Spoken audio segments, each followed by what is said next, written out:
با عرض سلام و درودی بپرسم خدمت همه دوستان و همراهان عزیز.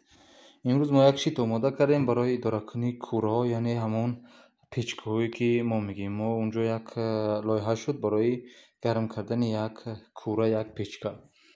خب نمود ظاهری شیت هم به همین شکل است که ما از 3 تا ولتمتر برای هر 3 فاز و یک چراغ اینجا حالتی وصل و قطع بودن، یعنی خاموش و روشن بودن حرارت و یک کنترل کننده حرارت اینجا داریم، یک کلید وصل قطع برای حرارت و یک تو کلید استارت استاپ برای شمردن وقت.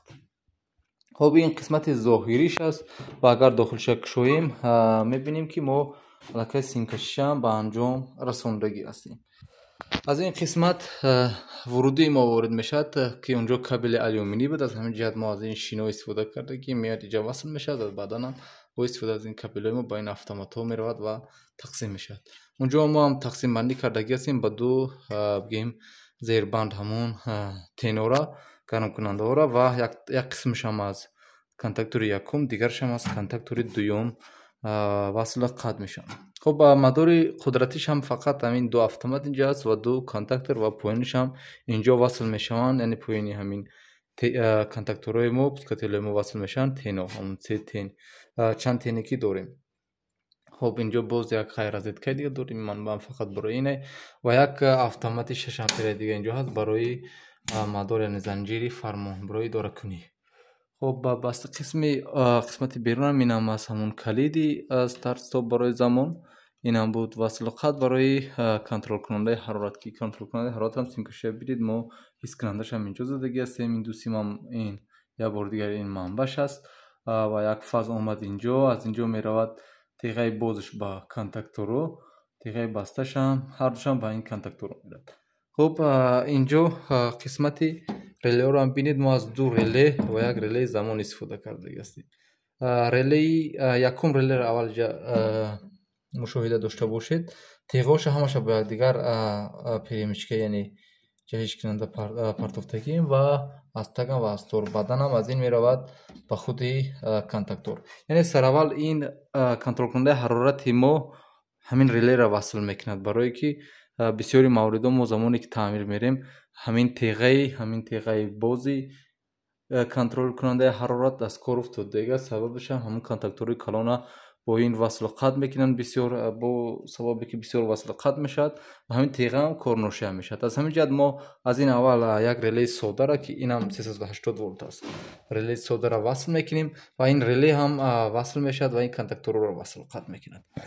هم ریله و هم این کنتاکتورهای ما سیمپیچشون شدت 380 ولتن، اما این دو ریله ما، این ریله زمان و این ریله که اینجا هست، این هم سیمپیچش هم حدودا 220 بود. بله این هم 220 است. خب نقطه مهمی که در این سیمکشی در بحث همین کنتاکتورها هست، حتما مشاهده داشته باشید که از همین نوع کنتاکتورهای یک بسیاری موردها همین متخصصای ما بگیم اشتباه میکنن و همین دو سیم شما هم در اینجا وصل نکنید. یعنی یک اگر بینید کمتر ای1 و ای2 همون کنتاکتور، ای1 در این نقطه پایین است، بعضی هم اشتباهان در این پایین وصل میکنن که این همون ای2 است که پیوست الکتریکی با این پایان دارد. خب اینجا منطقا هم اینجا ریله زمان با او خاطر استفاده کرده هستیم. ریله وقتی ما زمانی که همون محصولات داخلی کوره، یعنی همون پیچ میگذاریم، از اینجا از استارت وصل میکنیم و زمان شمرده میشد. پس از همون زمانی معین فرض کنیم ما گذاشتگی هستیم که 10 دقیقه همین محصولات ما باید داخل همون کوره پیچ باید بیسته و بعد از 10 ثانیه اینجا ما از یک زنگ دیگر استفاده کرده هستیم. قسمتی بیرون اگر مشاهده کردگی باشید، پس از همون 10 دقیقه بعد زنگ روشن میشد که شما همین محصولات شما تیار است، باید اینا از درون گرفتن در کار. وظیفه این ریله زمان وقتی هر دو این ریله هر دوش هم همین وظیفه را فقط دارن. اما باید یک منطق دیگر هم اینجا هست، بعدا ما عملا میبینیمش چی منطق است. زمانی که کنتاکتورهای ما کارنوشه میشن و ما میدونیم که ما از تین اگر کنتاکتور رو برای وصل قطع تین استفاده کنیم، بسیاری موارد اون داخل همین میراد و همونجا қатт мешавад, дигар ба боло ҳаракат намекунад. Яъне контактори мо ҳамин гуна меистад, яъне теғош баста мешаванд ва ин сабаб мешавад ки контролкунандаи ҳарорати мо контрол мекунад ҳарората, аммо ҳарорати мо беис боло меравад ки ба сӯхтани ҳамон чиз оварда мерасонад. барои ҳамин мо ҳолати мантиқиам инҷо гирифтагӣ ҳастем. Замоне ки ягон контактори мо мечаспад, ҳатман ҳамун занг рӯшан мешавад ки ҳамин контактор, мисол ягон контактори шумо корношӯям аст. خب عملا هم میریم حوزی منبع را وصل میکنیم و میبینیم که چگونه عمل کرده. خب منبع را وصل کردیم. اینجا بیرون اجتماع را بینید. منبع گفتیم سه فازه ما، شدتاش هم اینجا هستند 223 219 و 222. کنترل حرارت ما خاموش است و میریم سر اول روشن میکنیم برای کنترل کردن حرارت. خب حرارت ما حاضر 29 درجه است و حرارت گذاشتگی ما زیر 0 است. فرض کنید من میگذارم تگی 50 درجه. شما هم الکی بینید که کنتاکتور ما روشن شد و این ریله را بینید. ریله روشن شد. سر اول این از این کنترل کننده حرارت اومد ریله را روشن کرد و ریله را هم کنتاکتور را روشن کرد. خب قسمتی گفتیم و یک حالت دیگر بود، زمان حالت قلف الکتریکی که گفتیم اینجا هست. زمانی که کنتاکتور رو اگر داخل همین کنتاکتور نمیخیل وصل شود و کورنوشوی هم باشد. سر اول بیار اول حرارت ما پست و بلند میکنیم و میبینیم که چگونه همین کنتاکتورهای ما وصل و قطع میشن. خب اینجا من باز دو ظرف آبی خنک گرم میگیرم و حس کننده حرارت هم این ما اینجا است. دچکی ما اینا بعدا هم در همون بین خونه وصل میکنیم. حاضر حرارت ما روی 28 درجه است. حاضر حرارت گرم میکنیم. آبی گرم است.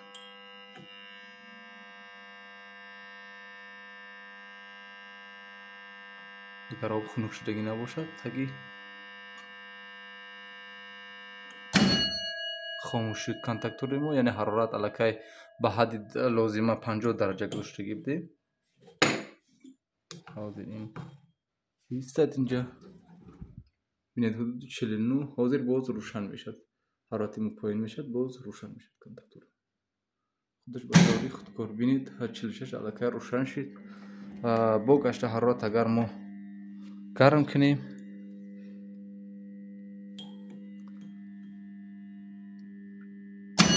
باز خاموش شد. خنک میکنیم در حال باز روشن میشود. یعنی همین گونه در نوع آن آفی هست. همین وصل قطعی که ما داریم کنتاکتور ما بسته به همون حرارتی که اونجا هست تنی ما را همون گرم کننده ما را وصل قطع میکنه و حرارت اداره میکنه. فقط وظیفش هم همین به همین طور است. مثلا نوعای دیگری که هست اونجا برای کنترل حرارت خصوصا در مود PID کنترل و تمام دیگه خیلی عمل میکنه، اما مود اون فقط همین وظیفه را اجرا میکنه. حرارت که تمام حد که رسید ما مثلا 50 درجه گذاشته بودیم، 50 درجه رسید کنتاکتور رو قطع میکنه تا که همون چی ما باز گرم کنیم و انجام نشه. با خنکی شد گشته باز وصل میکنه. خب مسئله زمانی که گفتیم ما اینجا همگی 10 ثانیه موندگیم. فرض کنیم اینجا همون کوره ما گرم شدگی است، همون محصولات داخل کوره میگذاریم و اینجا از این قسمت سرتا وصل میکنیم. یعنی وقت شمردن آغاز میکنه و بعد از همون 10 ثانیه که حاضر موندگیم برای سنجش، پس از 10 ثانیه به ما سیگنال میدهد که محصولات الکی تیار شد. خب ببینید ریلی و ریلی زمان شمردن زنگم روشن شد. زنگ اینجا دو تا وظیفه داشت. یکیش هم گفتیم بستگی به زمان داره و دویمش هم بود قلف الکتریکی. زمانی که همین کنتاکتور ما اگر کورنوشوی هم شود، یعنی همین کنتاکتور ما فرض کنیم حاضر من حرارت اول بالا میبردارم برای کنتاکتور خاموش شود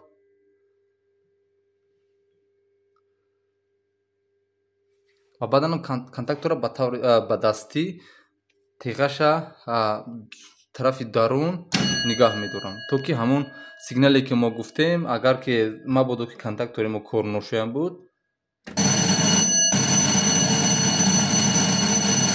яъне инам ҳолати ҳамон садамавӣ мешавад, ки агар ягон контактори шумо